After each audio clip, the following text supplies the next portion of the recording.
Sister Simone Campbell, head of the Social Justice Lobby Network, and 6 members of the network began their national tour to highlight the need for immigration reform in the United States. The Statue of Liberty and Ellis Island, symbols of the U.S.'s early history of openness to immigration, were visible as the bus left New Jersey. While the nuns on the bus got media coverage, they are also getting support from Christian groups who are motivated to support immigrants because the Bible tells them to welcome the stranger. Rabbi Rick Jacobs, president of the Union for Reformed Judaism, who supports the nuns' initiative, said, "God is so happy when God's children stand together for God and for good. That's what's happening here today." The U.S. Conference of Catholic Bishops is also supporting the nuns' 6,500-mile journey across the U.S., and Monsignor Kevin Sullivan from the Archdiocese of New York said, "The nuns have widespread support in their campaign for immigration reform." He added, "In this country, we are a church of immigrants. To be perfectly honest, we have to stand in solidarity with immigrants." While some of the more conservative members of the Catholic Church disapprove of the nuns' activity, the support of the U.S. Conference of Catholic Bishops and Monsignor Sullivan is a marked contrast to the Vatican's attitude towards the nuns on the bus. In the spring of 2012, the Vatican announced it was investigating the American sisters on charges that they were too active in social justice issues and not sufficiently orthodox on doctrine. When the Boy Scouts of America decided to reverse its ban on gay scouts, churches in the United States began to decide whether to protest the decision and ban Boy Scouts of America. Although the Scouts' policy reversal will not be effective until June 2014, the Southern Baptists are already speaking against the decision.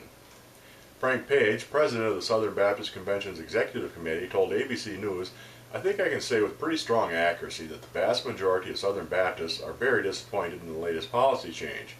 Deeply disappointed. The Baptist organization's executive board will officially recommend that all Southern Baptist churches pull their sponsorship from the Boy Scouts during a special meeting originally planned to take place in late June." While Southern Baptist Convention, America's largest Protestant denomination, appears set to make a group decision, other churches and religious groups are accepting the decision or are like the Roman Catholic Church, considering their response. Darren Smith, a spokesman for Boy Scouts of America, assures churches that waiting to make the decision about whether to ban the Boy Scouts claims, "This policy reaffirms that doing one's duty to God is absolutely explicit in one of the fundamental principles of Scouting, and states that sexual conduct by any Scout, heterosexual or homosexual, is contrary to the virtues of Scouting." Smith goes on to assure the Scouts that the organization will help troops that have lost their church sponsors find new homes. He said the new policy fits the beliefs of most religious groups that sponsor troops. Meanwhile, north of the border, Scouts Canada, which is co-ed, reaffirmed its stance on inclusiveness.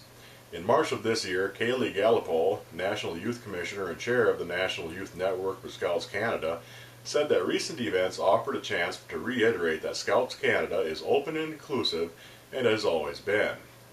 "We accept boys and girls, we accept LGBT members, and we accept people of all faiths."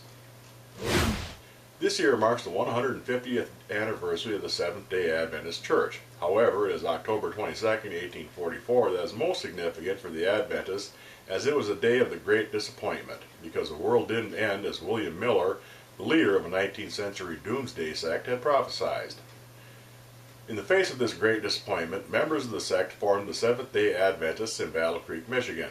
The name Adventist indicates the inevitable return of Jesus Christ. Seventh day refers to the biblical Sabbath, which is observed on Saturday.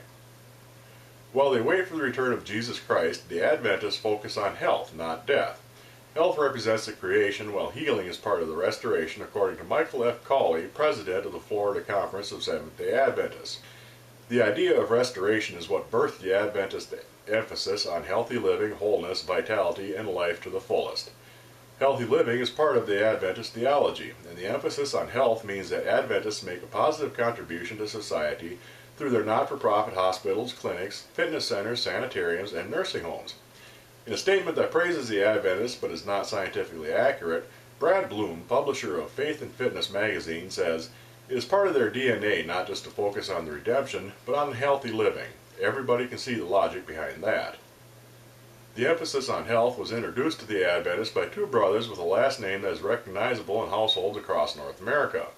The emphasis on exercise and a vegetarian diet goes back to an Adventist named Dr. John Harvey Kellogg, who, along with his brother Will Keith Kellogg, invented the cornflake.